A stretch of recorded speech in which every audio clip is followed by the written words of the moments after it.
হবিগঞ্জ সদর লাখাই ও শায়েস্তাগঞ্জ ৩ আসনের জাতীয় পার্টির প্রার্থী আব্দুল মুমিন চৌধুরী বুলবুলের সমর্থনে লাঙ্গলের শেষ প্রচার মিছিল দুপুরে হবিগঞ্জ জেলা শহরে প্রধান সড়ক প্রদক্ষিণ করে। প্রথমে চৌধুরী বাজারে বক্তব্য রাখেন আব্দুল মুমিন চৌধুরী বুলবুল ও সদর উপজেলার জাতীয় পার্টি শাখার সাধারণ সম্পাদক কাজল আহমেদ ও অঙ্গ সংগঠনের নেতৃবৃন্দ।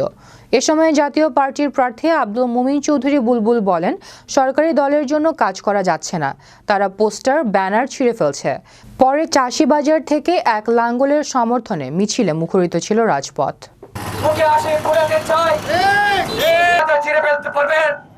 মানুষের হৃদয়ে যেভাবে লাঙ্গল মানুষের হৃদয়ে স্পন্দনে জায়গা করে নিয়েছে, আপনারা কখনো মানুষের হৃদয় থেকে লাঙ্গলকে মুছে ফেলতে পারবে না।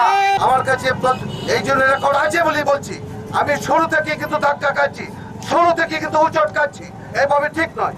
আমাদের যে প্রত্যাশা ছিল, মাননীয় আমাদের যে নির্বাচন কমিশন যে আশা দিয়েছিলেন আমাদেরকে, আমরা কেন এইভাবে উচট খাওয়ার কথা নয়।